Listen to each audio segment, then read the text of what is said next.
Jonás capítulo 1, versículos 1 al 17. Jonás capítulo 1, versículos 1 al 17 dice: Vino palabra de Jehová a Jonás, hijo de Amitai, diciendo: Levántate y ve a Nínive, aquella gran ciudad, y pregona contra ella, porque ha subido su maldad delante de mí. Y Jonás se levantó para huir de la presencia de Jehová a Tarsis, y descendió a Jope, y halló una nave que partía para Tarsis. Y pagando su pasaje, entró en ella para irse con ellos a Tarsis, lejos de la presencia de Jehová. Pero Jehová hizo levantar un gran viento en el mar, y hubo en el mar una tempestad tan grande que se pensó que se partiría la nave. Y los marineros tuvieron miedo, y cada uno clamaba a su Dios, y echaron al mar los enseres que había en la nave para descargarla de ellos. Pero Jonás había bajado al interior de la nave y se había echado a dormir. Y el patrón de la nave se le acercó y le dijo: ¿Qué tienes, dormilón? Levántate y clama a tu Dios. Quizás Él tendrá compasión de nosotros y no pereceremos. Y dijeron cada uno a su compañero: venid y echemos suertes para que sepamos por causa de quién nos ha venido este mal. Y echaron suertes, y la suerte cayó sobre Jonás. Entonces le dijeron ellos: decláranos ahora por qué nos ha venido este mal. ¿Qué oficio tienes y de dónde vienes? ¿Cuál es tu tierra y de qué pueblo eres?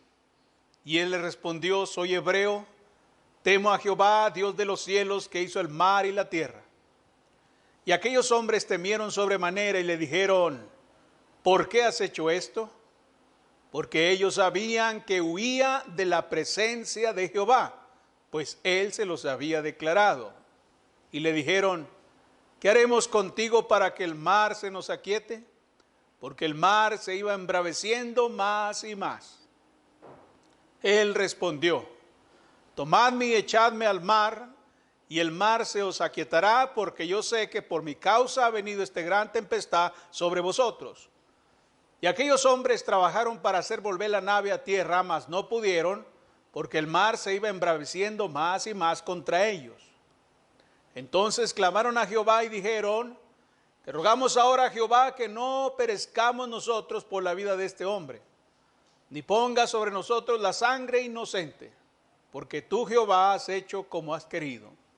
Y tomaron a Jonás y le echaron al mar, y el mar se aquietó de su furor. Y temieron aquellos hombres a Jehová con gran temor, y ofrecieron sacrificio a Jehová e hicieron votos. Pero Jehová tenía preparado un gran pez que tragase a Jonás, y estuvo Jonás en el vientre del pez 3 días y 3 noches. El tema que vamos a estar considerando se titula: dormidos durante la tormenta. Una de las cosas que más recuerdan las personas acerca de la historia de Jonás es el intento del profeta por alejarse de la presencia de Dios. Sin embargo, no lo logró.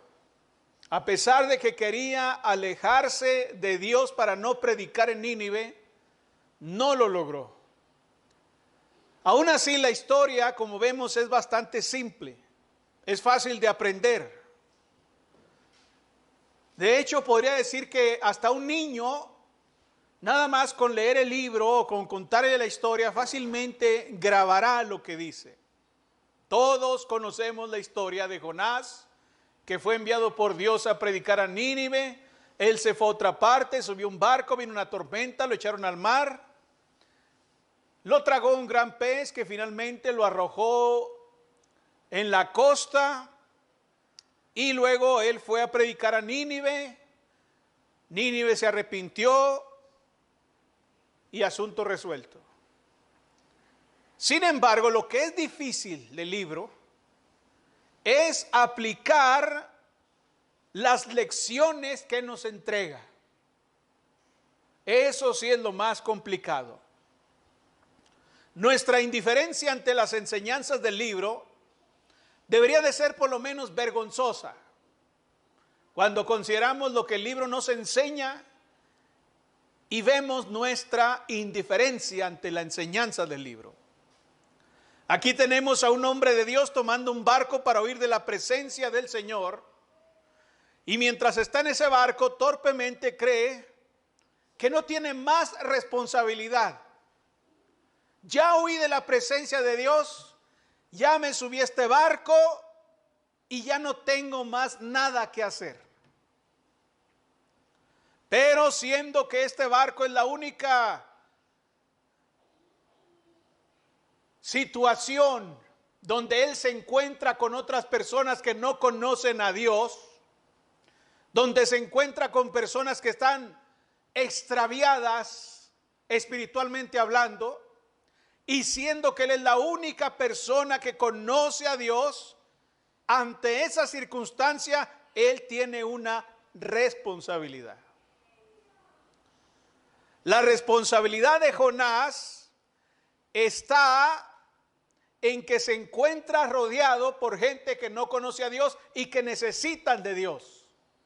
La responsabilidad de Jonás se encuentra en que a su alrededor hay personas que están extraviadas y cautivas en las tinieblas, y él tiene la luz. Sin embargo, la luz en Jonás está apagada. La luz de Jonás no brilla. El conocimiento de Dios no se hace patente. Y mientras la tormenta amenaza con destruir el barco, y mientras los hombres están clamando a dioses falsos, Jonás está dormido.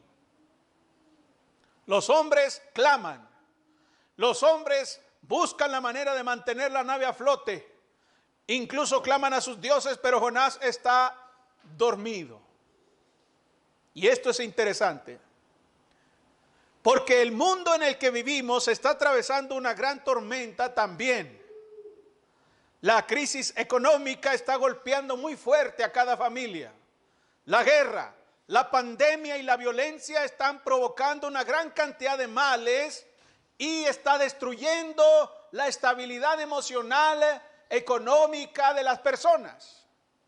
Por todas partes escuchamos de la violencia, de los asesinatos, de personas desaparecidas, y luego tenemos los conflictos políticos que están prácticamente al rojo vivo en todas partes. En nuestro mundo se encuentra bajo una gran tormenta. Cada vez más diversos movimientos influyen en la sociedad. ¿Para qué? Para popularizar el pecado. Porque además de la crisis económica, además de la violencia, tenemos al pecado que se hace cada vez más popular. Ahora incluso hay ciertos pecados que se dice son derechos humanos que tiene la sociedad. De tal suerte que los gobiernos ahora están legislando a favor de que se respete y de que se practique ese pecado o algún otro pecado si la gente así lo quiere. Diversos movimientos en el mundo están pidiendo que la Biblia sea censurada. Están queriendo criminalizar incluso a quienes predicamos el Evangelio. Están amenazando con multas muy caras si seguimos predicando lo que Dios dice acerca del pecado. El mundo está en tormenta. El mundo está en una tempestad muy grande. Pero la pregunta es, ¿y nosotros qué estamos haciendo? ¿Qué hacemos como iglesia? Lamentablemente, a veces como iglesia nos encontramos dormidos en medio de la tormenta. ¿Estamos dormidos mientras el mundo está en caos? Bueno, así estaba Jonás. Jonás estaba dormido mientras estaba la tormenta en todo su apogeo. Pero de pronto sucedió algo que despertó al profeta. Algo despertó al profeta. No lo despertó la tormenta. No lo despertó el miedo a que el barco se hundiera. No lo despertó su conciencia. ¿Qué fue lo que despertó al profeta? Bueno, la Biblia dice que lo que despertó al profeta fueron ciertos interrogantes, preguntas, cuestionamientos que le hicieron llegar. Y esto nos da una lección. Cuando nos dormimos durante la tormenta, provocamos ciertos cuestionamientos. Cuando la iglesia se duerme en medio del caos y la perdición que hay alrededor, provoca cuestionamientos. Y si ustedes se fijan ahí en los versículos 5 a 6, tenemos el primer cuestionamiento que se le hizo al profeta. Dice la Biblia, versículos 5 y 6 de Jonás capítulo 1, y los marineros tuvieron miedo y cada uno clamaba a su Dios y echaron al mar los enseres que había en la nave para descargarla de ellos. Pero Jonás había bajado al interior de la nave y se había echado a dormir.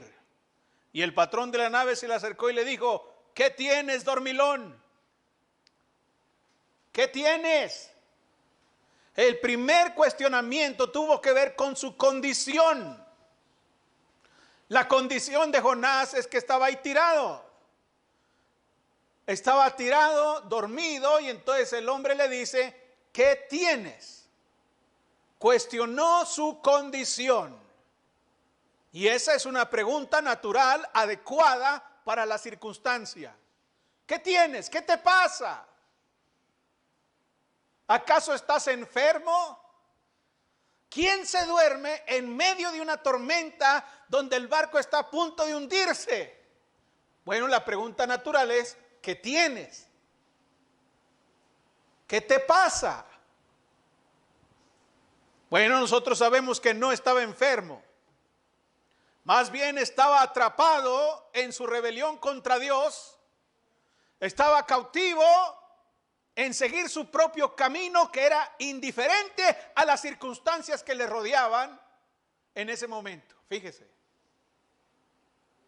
Estaba sumido en un sueño profundo porque él no quería saber nada de Dios. No quería saber nada de su misión, de su obra. Y estaba tan metido en eso que le era ajeno todo lo que estaba pasando allá afuera. Mis hermanos, si el mundo que nos rodea está en medio de una tormenta terrible, donde todos están viendo la manera de salvar sus propias vidas, donde cada persona allá afuera está viendo la manera de sobrevivir, de salir adelante, ¿qué estamos haciendo nosotros ante esa circunstancia? ¿Estamos dormidos también? Bueno, muchos han sido adormecidos por el modernismo.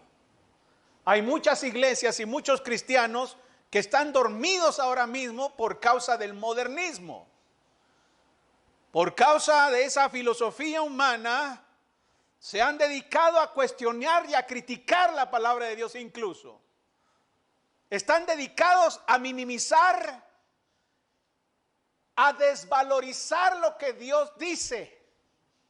Ya no están dedicados a amonestar y a reprender el pecado en cualquiera de sus manifestaciones.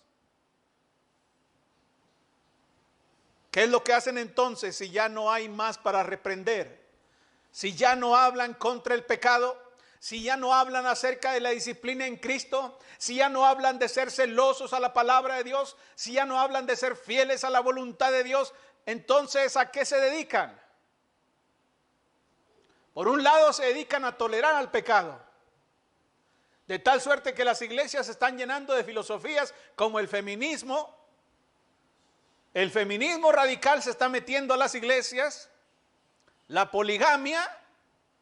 Y usted me va a decir: hermano, espere un momento, está exagerando. ¿Cómo que la poligamia se mete a las iglesias? ¿A poco usted conoce hermanos que tienen varias esposas? Sí. Hay hermanos que tienen varias esposas.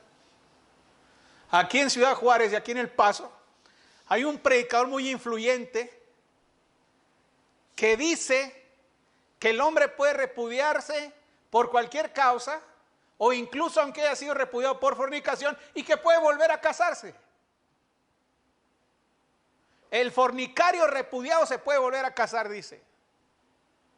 ¿Y sabe cómo están las iglesias de Cristo acá? Hay un montón de adúlteros, hay muchos que están viendo en adulterio ahora mismo. Y ya se han divorciado de tal suerte que ahora no tienen una esposa sino dos. ¿Pero por qué están haciendo eso? Bueno, precisamente porque las filosofías humanas como el feminismo, la poligamia, el homosexualismo y otras prácticas modernas se están metiendo a las iglesias y dicen que lo que enseña la Biblia ya es arcaico, que no debemos hacer caso a este sistema patriarcal que está aquí, sino que debemos seguir la corriente de este mundo. Entonces, por eso las iglesias están dormidas. Una iglesia que sigue la corriente del mundo es una iglesia dormida. Creen que la Biblia ya no aplica a este tiempo. Creen que la Biblia no censura la homosexualidad. Creen que Jesús no es Dios. Creen que la voluntad de Dios no puede ser conocida en la Biblia. Incluso algunos hacen unos videos muy bonitos ahí en internet y hablan de la Biblia nada más como pretexto para al último decir que lo más importante es el espíritu de la Biblia y no lo que la Biblia dice. Ya no es lo que la Biblia dice, sino el espíritu de la Biblia. ¿Y qué es eso del espíritu de la Biblia? Pues lo que ellos quieran.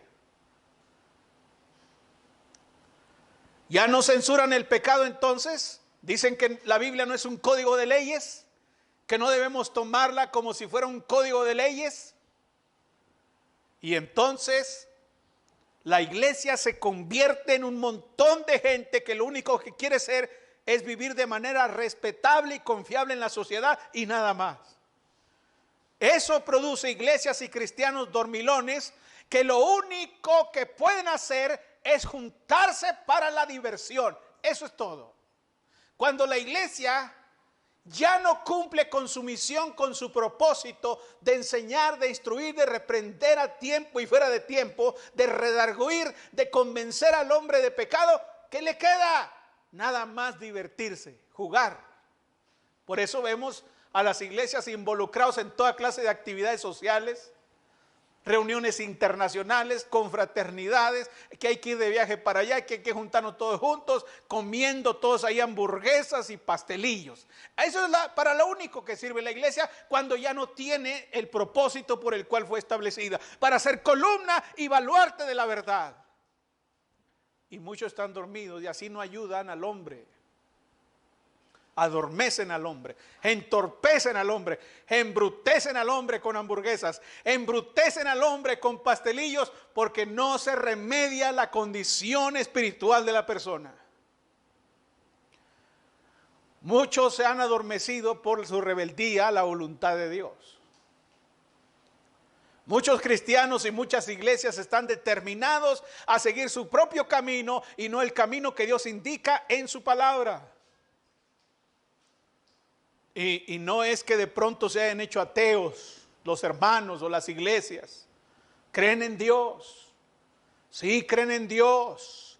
Y saben que es real, pero simple y sencillamente no comparten todo aquello que ante sus ojos es injusto o desagradable o arcaico. Juzgan lo que es bueno o malo, no por lo que Dios dice en su palabra, sino por lo que ellos sienten. Si se sienten bien, si sienten en su corazón que están bien, entonces es bueno y hay que hacerlo. La Biblia ya no tiene autoridad. Están dormidos aquellos que han dejado la Biblia, están dormidos. Por eso el capitán del barco vino y le dijo: ¿qué tienes, dormilón? Esto a simple vista no parece grave, porque pues sí estaba dormido, ¿no? Dice uno, pues, ¿qué tiene de malo? Pues estaba dormido. Pero es algo muy grave. Una iglesia dormida en medio de un mundo perdido es algo muy serio, hermanos. Es como estar enfermo y tener puro medicamento caducado. Recuerdo hace algunos años que estaba enfermo de una alergia que yo traía aquí en Ciudad Juárez. una alergia muy fuerte y fui con un médico dormilón. Y él rápido me dio unas pastillas, las enredó con un papel blanco y le puso ahí tales horas, toma, es tanto, ya le pago, ya. Me voy de regreso a San Luis Potosí, allá vivía. Y no se me quitaba la alergia, y no se me quitaba, y se me agravaba más y más y más. Y yo tomaba la medicina y más y más y más. Hasta que fui a la Cruz Roja de emergencia, y una enfermera que se dedicaba a su trabajo bien como debe, antes de que yo pasara con el médico, me dijo, ¿qué es lo que le pasa? Me pasa esto. Y me recetaron esto. Y agarró la enfermera el paquete de medicinas, le quitó el papel y leyó lo que decía abajo. ¿Y sabe qué? Era medicamento para la gripa. O sea, no era para alergia. Y me dice, señor, nunca se le va a quitar la alergia porque esto no es para eso. Mire, si quiere esperar al médico, usted sabe, yo le recomiendo que vaya a la farmacia ahorita y se compre esto. Y fui, compré ese medicamento y se me quitó. Cuando hay mala praxis, es muy peligroso. Hay gente que se ha muerto por malos médicos. Una iglesia dormida en medio de un mundo perdido es algo muy serio. Es algo grave para los miembros de esa iglesia, porque si la iglesia está dormida es porque sus miembros están dormidos. Cuando una iglesia está dormida es porque los miembros están dormidos. ¿Y qué dice Dios acerca de eso? Vamos a ver qué dice Dios. Allá en Ezequiel capítulo 3, en el versículo 18. No pierda el libro de Jonás.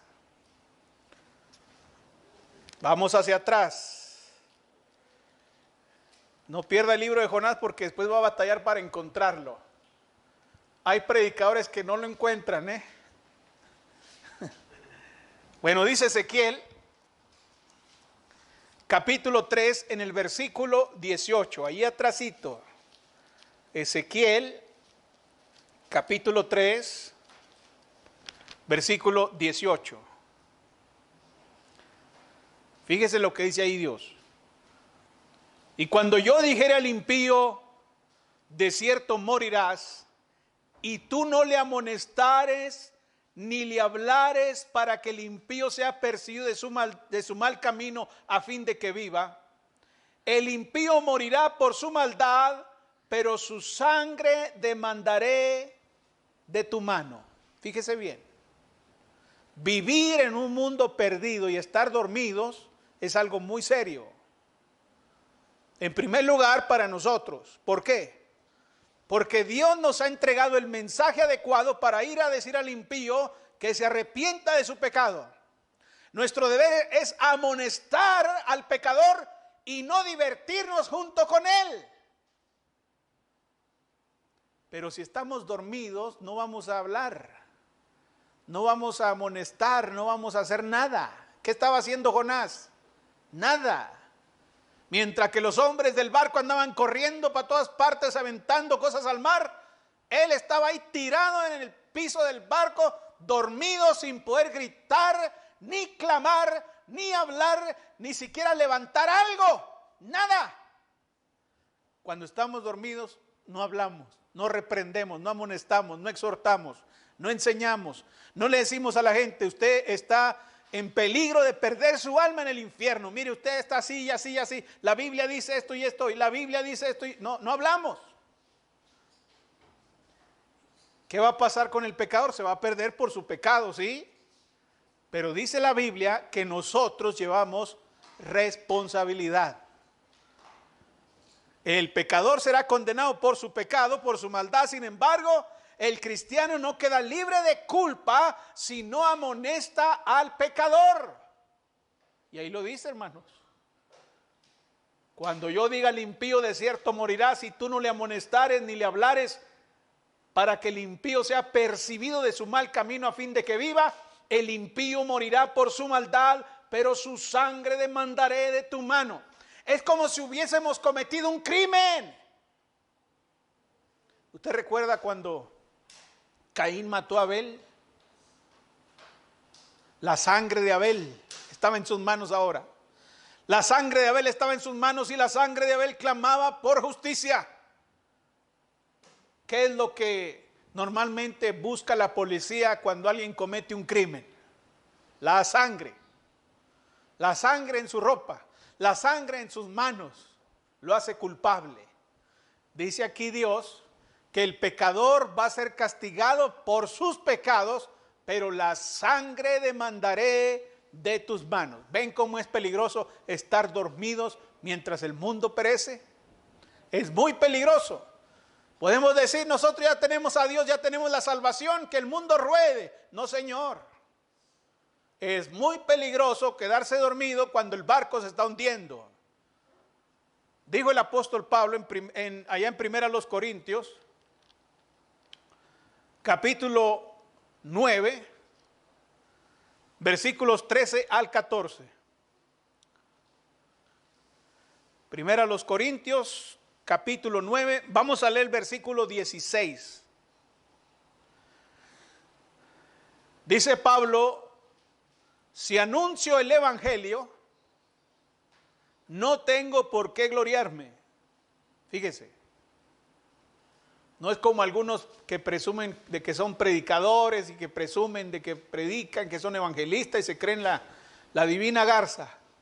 No, dice Pablo, yo no tengo nada de qué gloriarme si predico el evangelio.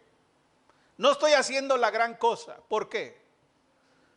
Bueno, dice, porque me es impuesta necesidad.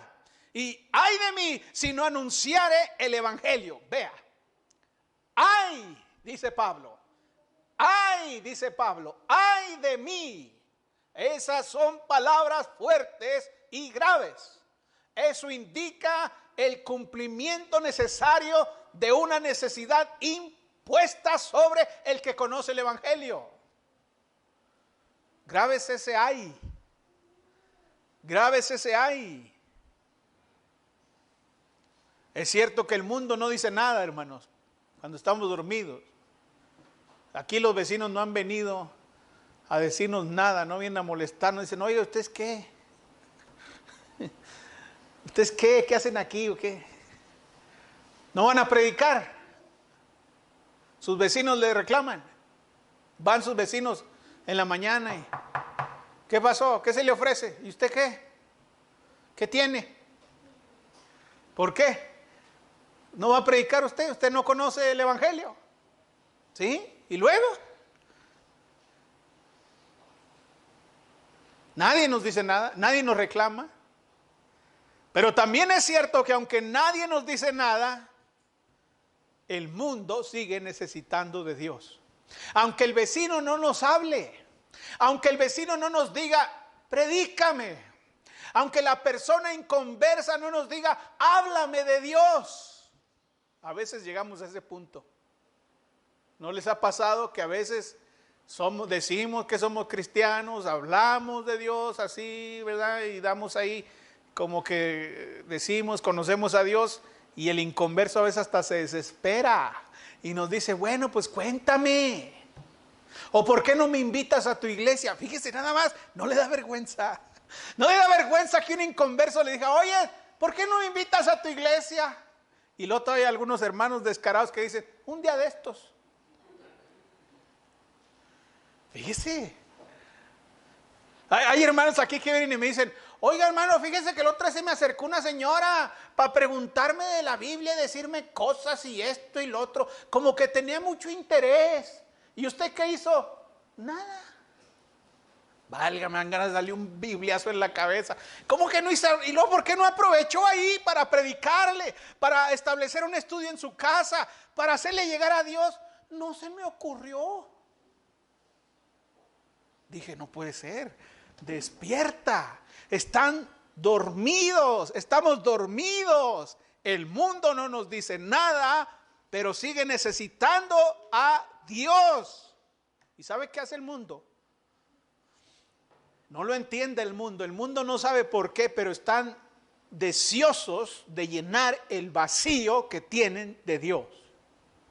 Por eso andan haciendo toda clase de locuras, Por eso algunos cambian de sexo, cambian de religión, cambian de esto, cambian del otro, se emborrachan, se embriagan, fiestas, parrandas, vacaciones, likes y toda clase de cosas. ¿Para qué? Para llenar el vacío que tienen. Ellos no entienden que el hombre fue creado por Dios y que el hombre para vivir necesita a Dios. El hombre para respirar necesita a Dios. El todo del hombre es temer a Dios y guardar sus mandamientos. Pero ellos no lo entienden, ellos no saben. Y están buscando con qué llenar ese vacío. El hombre, el mundo no nos dice nada, pero siguen necesitando de Dios, siguen estando vacíos. Por su ignorancia están erigiendo toda clase de ídolos, sean religiosos o económicos o morales. Levantan ídolos, claman a sus ídolos, como estos hombres del barco, en su ignorancia, hermanos. En su ignorancia ellos no querían perder la vida y clamaban a los dioses que conocían. Dioses falsos, dioses de metal, dioses de madera, dioses que no tienen poder, dioses que no viven, que no existen. Pero ellos en su desesperación clamaban a sus dioses. ¿Por qué? Porque todos están buscando la manera de salvar su vida. Por eso es tiempo de despertar. Dice la Biblia en Romanos capítulo 11. Romanos capítulo 11. Versículos 13 al 14, fíjese. Romanos capítulo 11, versículos 13 al 14. Dice la palabra de Dios, Romanos capítulo 11, versículos 13 y 14. Porque a vosotros hablo, gentiles, por cuanto yo soy apóstol, a los gentiles honro mi ministerio. Por si en alguna manera pueda provocar a celos a los de mi sangre y hacer salvos a algunos. Fíjese lo que estaba dispuesto Pablo a hacer. ¿Para qué? Para que algunos se acercaran a Dios. Él buscaba la manera, de una o de otra forma. Necesitan escuchar del evangelio, necesitan darse cuenta de su necesidad de Dios y entonces así sean salvos. Eso es importante que lo aprendamos nosotros. Como el apóstol Pablo, nosotros debemos de tener ese mismo sentir, esa misma necesidad de que la gente escuche la palabra de Dios. Ahora fíjense en lo que dice en el capítulo 13, versículo 11 ahí de Romanos. Vamos a leer hasta el 12. Romanos 13, 11 y 12. Y esto conociendo el tiempo, que es ya hora de levantarnos del sueño. Porque ahora está más cerca de nosotros nuestra salvación que cuando creímos. La noche está avanzada y se acerca el día. Desechemos pues las obras de las tinieblas y vistámonos las armas de luz. Es tiempo de levantarnos del sueño. ¿Qué tienes, dormilón? Bueno, es tiempo de levantarnos del sueño y cumplir con nuestro deber. Cuando regresamos al libro de Jonás, dice la Biblia que le hicieron otra pregunta. La primera pregunta fue: ¿qué tienes? Cuestionaron su condición. Estando dormido, cuestionaron su condición. Luego dice en los versículos 7 al 8 del capítulo 1 de Jonás. Jonás 1, 7 y 8. Y dijeron cada uno a su compañero: venid y echemos suertes para que sepamos por causa de quién nos ha venido este mal. Y echaron suertes y la suerte cayó sobre Jonás. Entonces le dijeron ellos: decláranos ahora por qué nos ha venido este mal. ¿Qué oficio tienes? Cuando vieron a este hombre dormido ahí, y ya estaba ahora despierto, se estaba ahí frotando los ojos, despertando, le preguntan sobre su profesión. Cuestionaron su oficio. ¿Qué oficio tienes? ¿A qué te dedicas? Debe haber sido vergonzoso para Jonás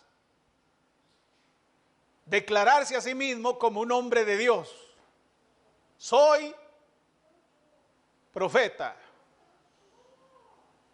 Ese es su oficio. Y debe haber sido muy vergonzoso porque primero le dicen dormilón, ¿qué tienes, dormilón? Y luego le dice, ¿a qué te dedicas? Soy profeta. Mis hermanos, cuando no cumplimos con nuestra misión y se nos cuestiona nuestra profesión, nuestro oficio, es vergonzoso. Esa misma vergüenza sintió Pedro después que negó al Señor 3 veces. En lugar de hablar de Cristo, en lugar de hablar acerca del Señor, ¿qué hizo Pedro? Lo negó. Y sintió tanta vergüenza que derramó lágrimas por eso. Es esa misma pena que sentimos todos cuando nuestro testimonio se ve arruinado por una mala decisión, sobre todo cuando las cosas que hacemos son extremadamente escandalosas en el mundo. Con lo que estaba haciendo Jonás, estaba arruinando su testimonio. Arruinó su testimonio. Y es lo que pasa con nosotros cuando arruinamos nuestro testimonio. Dañamos nuestra reputación. Y eso da mucha pena, mucha vergüenza. En 1 Corintios capítulo 5 en el versículo 1, por ejemplo, Pablo señala un caso de inmoralidad que estaban provocando gran escándalo aún entre los corintios. Ahora, déjeme decirle una cosa. Los corintios era una ciudad altamente inmoral. Los corintios era una ciudad muy inmoral. Pero fíjese, a pesar de ser tan inmorales, en la iglesia de Cristo, ahí en Corinto, se estaba cometiendo un acto de inmoralidad que ni siquiera los corintios practicaban. Se escandalizaban de oír eso. Dice Pablo ahí, y voy a leer de la Nueva Biblia al Día. No voy a usar la versión 60, la que traen ustedes. Voy a usar una versión que se llama Nueva Biblia al Día porque dice todavía un poco más fuerte que como dice la 60. Dice el texto, por ahí se dice que entre ustedes hay un caso de inmoralidad sexual que ni aún los paganos lo cometen. Se dice que uno de ustedes tiene relaciones sexuales con la esposa de su padre. Ese era el caso que estaba provocando escándalo ahí en Corinto. Los paganos oían y se sorprendían. Y esos, ¿quiénes son esos corintios, esos hermanos, esos cristianos, esos que se dicen cristianos? ¿Qué hacen ahí? Porque ahí hay uno que está teniendo relaciones con su madrastra, con la mujer de su padre. Bueno, la iglesia reaccionó, despertó la iglesia porque la iglesia no estaba haciendo nada, no hacía nada, no le querían decir nada. La iglesia reaccionó y reprendió a este joven o a este señor y dice en 2 Corintios capítulo 2 versículos 6 al 7 el efecto que tuvo. Dice 2 Corintios capítulo 2 versículos 6 al 7. Cuando lo reprendieron, la iglesia lo enfrentó y dice la Biblia, le basta a tal persona esta reprensión hecha por muchos. Así que al contrario, vosotros más bien debéis perdonarle y consolarle para que no sea consumido de demasiada tristeza. Vea, esta persona cuando fue expuesta, cuando fue reprendida por su inmoralidad, sintió pena, vergüenza y tristeza. Y entonces dice Pablo, bueno hermanos, ya lo reprendieron, ahora perdónenle y consuélenle. Hay que consolarlo ahora, ya se arrepintió, pero ¿saben por qué hay que consolarlo? Porque está sumido en una gran tristeza y puede ser consumido por esa tristeza. Puede morirse espiritualmente por esa tristeza, por esa aflicción que siente, por esa pena tan grande que tiene. Quizás tenía tanta tristeza y tanta vergüenza que ya no quería ir a las reuniones de la iglesia, ya no quería ver a los hermanos, tenía pena, vergüenza, tristeza. Y entonces dice Pablo, perdónenle, recíbanle para que la tristeza no lo consuma. Ahí vemos lo que produjo el pecado en su corazón. Cuando nuestro testimonio se ve afectado por nuestros pecados, el efecto natural es la tristeza, la vergüenza. Y eso fue lo que sintió Jonás. ¿Qué oficio tienes? ¿A qué te dedicas? Soy profeta. Por eso, mis estimados hermanos, nunca debemos permitirnos olvidar quiénes somos y qué hemos sido llamados a hacer. Somos hijos de Dios y hemos sido redimidos de nuestros pecados para llevar al mundo la luz del Señor. Que no se nos olvide eso. Porque eso es lo que somos. ¿A qué te dedicas? Soy hijo de Dios, soy cristiano y tengo una misión en este mundo. No lo olvide, no se duerma. Dice en el versículo 8 de Jonás capítulo 1. Entonces le dijeron ellos, decláranos ahora por qué nos ha venido este mal. ¿Qué oficio tienes? Y luego fíjese lo que dice. ¿Y de dónde vienes? ¿Cuál es tu tierra y de qué pueblo eres? Cuestionaron primero su condición, después cuestionaron su oficio y ahora cuestionaron su origen. ¿De dónde vienes? ¿De qué tierra eres? ¿De qué pueblo? Cuando la iglesia está dormida, o cuando nosotros estamos dormidos como iglesia, se cuestiona nuestro origen. Estas preguntas envuelven diversas cuestiones relacionadas con la obra de Jonás. ¿De dónde vienes? Dice. ¿De dónde venía? ¿Por qué razón había tomado ese barco? ¿Por qué razón había subido ese barco? ¿Por qué razón descendió de donde estaba hacia donde iba? ¿Por qué razón? ¿De dónde vienes? ¿Cómo es que un hombre que teme a Dios quiere salir de la presencia de Dios para intentar irse fuera de la presencia de Dios? ¿De dónde vienes? Jonás venía de la presencia de Dios. Jonás venía de la tierra de Dios. Jonás venía del pueblo de Dios. De ahí venía. Ese era su origen. Esa era su tierra. Esa era su nación. Ese era su pueblo. Esa era su sangre. ¿Y qué anda haciendo acá? ¿Qué razones tiene para andar acá? ¿Cómo es que terminó en este barco, en esta dirección y aquí en el piso dormido? ¿Cómo es eso? Él es un hombre de Dios que viene de un pueblo bendecido. Entonces, ¿qué está haciendo en este lugar de muerte? Si viene de un pueblo que tiene la luz de Dios, ¿qué está haciendo en este lugar de tinieblas? Si viene de un lugar donde está Dios, de donde reina Dios, ¿qué está haciendo acá? Donde hay perdición y muerte, ¿qué está haciendo aquí? Aquí solamente se invocan dioses falsos. Aquí solamente se tiene fe en dioses falsos. ¿Qué está haciendo un hombre como él? ¿De dónde vienes? ¿Cuál es tu pueblo? Y es la misma pregunta para nosotros. ¿Cuál es su origen? ¿De dónde son ustedes?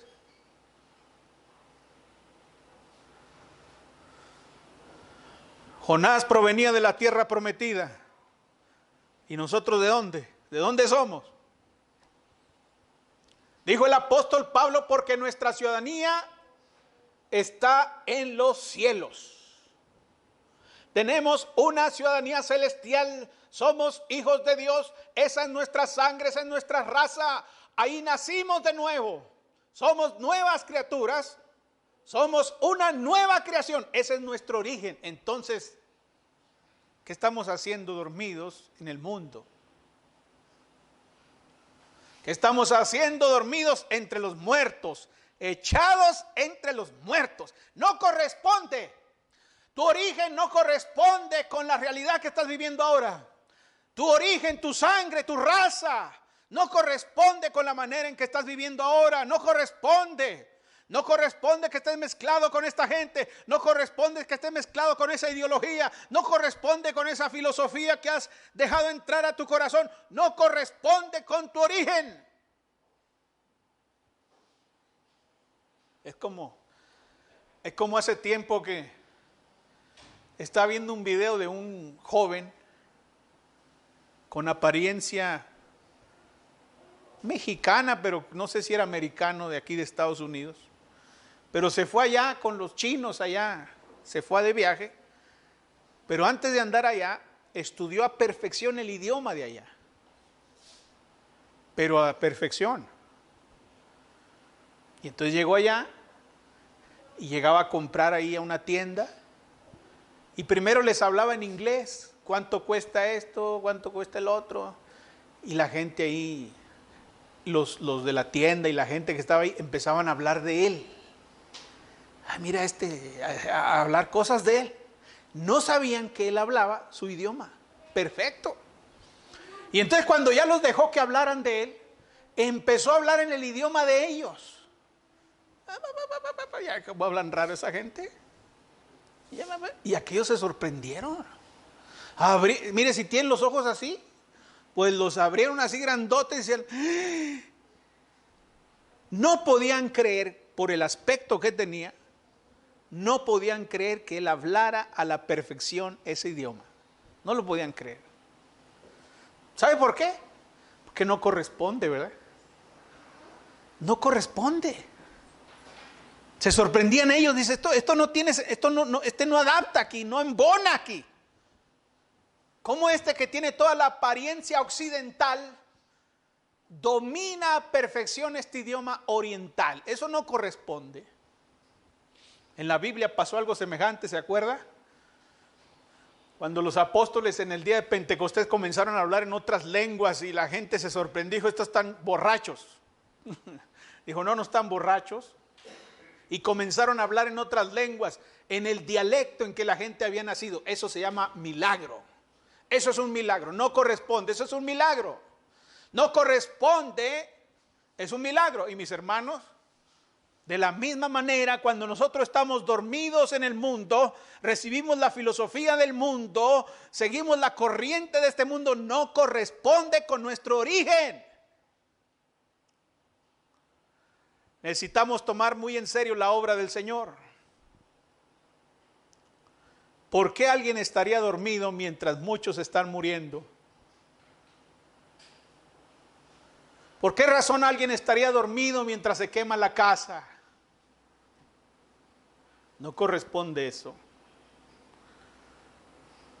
¿De dónde eres tú entonces? ¿De dónde vienes? ¿Cuál es tu pueblo?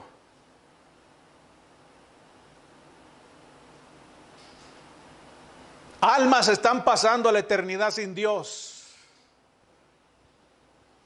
¿Y sabe qué? Va a llegar el día en que ya no podamos trabajar por las almas. Jesús dijo en su tiempo, en vida, allá en Juan capítulo 9, en el versículo 4, me es necesario hacer las obras del que me envió, entre tanto que el día dura. La noche viene cuando nadie puede trabajar. ¿Ven? Él vino a cumplir con su misión. ¿Por qué? Porque la noche viene. Pronto, dijo, pronto me es necesario hacer las obras del Padre, porque la noche viene cuando ya nadie puede trabajar. Va a llegar un día en que nosotros ya no podamos trabajar, porque la noche viene. Quizás ahorita usted está joven, usted puede moverse, puede hablar, puede caminar, puede conducir para allá y para acá. Pero llegará un día cuando ya no pueda hablar, llegará un día cuando ya no pueda moverse, llegará un día cuando ya no pueda tomar sus propias decisiones, estará sujeto a una silla de ruedas y quizás en una casa donde ya no pueda salir. Quizá llegará un día en que ya no pueda leer la Biblia y entonces va a querer trabajar. Se va a parar aquí enfrente como algunos, ¿se acuerdan? Algunos hermanos viejecitos que se paraban aquí y decían, ¡ay, que es la obra de Dios! Pues ya no podían, ya daban 3 pasos, se caían. Y ya están viejitos, ya quieren trabajar, pero va a llegar la noche cuando no pueden. Y cuando estén postrados en una cama, desahuciados ya para morir, ya no van a poder trabajar. Y van a pasar al juicio de Dios sin obra alguna. Sin obra alguna. Y dice la Biblia que cada persona va a ser juzgada conforme a lo que haya hecho. Y usted va a pasar al juicio sin obra. Usted no le habló a nadie. Usted se la pasó sentado, dormido en el barco. Mientras otros reman, usted dormía. Se le hizo noche, se le vino la vejez encima, se murió. Y va a llegar allá. Y el Señor le va a decir, ¿y tú quién eres? ¿Tú quién eres? Por eso, mientras estemos dormidos en la tormenta, debemos cuestionarnos. En el versículo 11 le dijeron, ¿qué haremos contigo? ¿Qué haremos contigo? Fue la última pregunta que le hicieron a Jonás. ¿Qué haremos contigo? Bueno, ¿cuál fue la respuesta de Jonás? Échenme al mar. O dicho de otro modo, desechen al santo desobediente. Porque es un profeta desobediente. ¿Qué haremos contigo? ¿Qué castigo mereces? Échenme al mar, deséchenme. Y esa es la manera en que piensa el mundo acerca de nosotros. Fíjense en esto, hermanos. Cuando nosotros estamos dormidos y no hacemos nuestra responsabilidad, no cumplimos con nuestra obra, el mundo, fíjense bien, el mundo nos desecha. ¿Cómo? ¿Cómo es eso? ¿Nos avientan al mar? No. Nos desechan. Cuando ellos se dan cuenta de que no somos fieles, ellos simplemente nos ignoran, nos desechan, nos juzgan locos. Ay, mira, ahí va el hermano a la iglesia. Dice, pura pantomima. Mira, ahí está, hasta va bien peinado. Mira, ahí va aquel, ese nomás los domingos se baña. Y luego va uno y les invita, oiga, le invito a la iglesia, de repente le sale a uno ahí el deseo de invitarlos. No, gracias. Ahí para la otra. Ya no tenemos impacto. Ya nomás nos siguen la corriente. ¿Dónde encaja la iglesia en la situación del mundo actual? ¿Dónde encaja?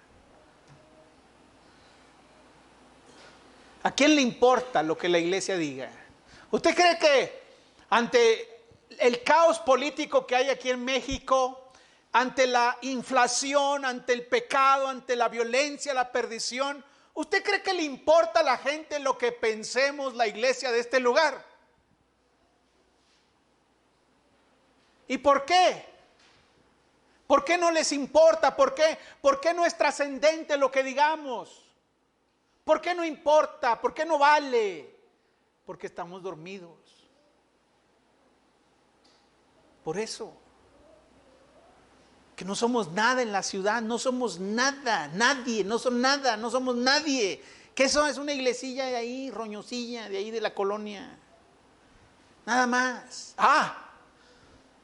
Pero si estuviéramos despiertos, cumpliendo con nuestro deber, metidos en todo asunto, entonces la gente empezaba a ver, vamos a ver qué dicen ellos, vamos a ver qué reacción tienen, que ya se aprobó el aborto, vamos a ver qué relajo van a hacer estos.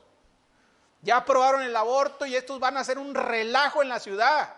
Van a salir a predicar por la calle, por las redes sociales, con sus amistades en el centro, por todas partes. Van a hacer un argüende esta gente. Van a trastornar la ciudad con su predicación. Pero no. Se aprueban leyes en contra de Dios. El crimen avanza, aumenta y nosotros no somos nada. ¿Qué nos importa lo que digan los de constituyentes? Las otras iglesias se desvían, se pierden, hermanos, se desvían del error. ¿Y qué importa? No pasa nada. Mis hermanos, déjenme decirles una cosa. Jesucristo en su tiempo no era popular. Su mensaje no era popular. Mucha gente lo odiaba. Mucha gente no lo quería. Pero, a pesar de eso, de que vivía en un mundo hostil y contrario a su mensaje, nadie podía ignorarlo. ¿Y por qué no podían ignorarlo si era uno solo? No podían ignorarlo porque donde quiera que Jesús estaba, tocaba a las personas.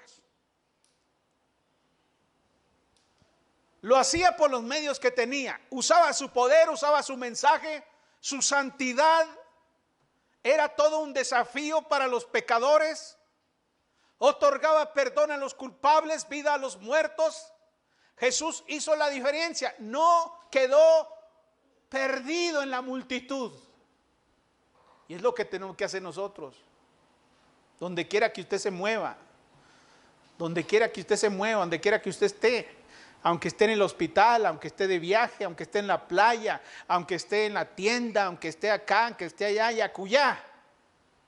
No pase desapercibido la fe, que no pase desapercibida la fe que tiene. Ese era lo que tenía que haber hecho Jonás. Ha llegado el momento entonces, hermanos, de despertar si estamos dormidos. Necesitamos estar activos y cumplir con nuestra obra, cumplir con el Señor, cumplir con los del mundo. La tormenta es fuerte, muy fuerte, pero tenemos lo necesario para salvar a cuantos sean posibles. Tenemos un mensaje que es el poder de Dios para la salvación a todo aquel que cree. Ármese con eso, póngase la armadura de Dios y siga influyendo con los que le rodean. Puestos de pie, vamos a cantar un himno. Hay una iglesia preciosa que la Biblia describe así. Estimado oyente, ¿desea conocer más de la palabra de Dios? La Iglesia de Cristo en la Colonia Constituyentes le invita a sus actividades los domingos a las 10 de la mañana. Estamos ubicados en la calle Juan J. Méndez, número 7744 de la Colonia Constituyentes. En internet nos puede localizar en www.iglesiadecristoenjuarez.com. iglesiadecristoenjuarez.com. Estaremos esperando noticias suyas. Que el Señor le bendiga. Ven a la iglesia de Cristo, ven donde seas feliz. Otro sitio nunca encontrarás, cual la iglesia de Cristo el Señor.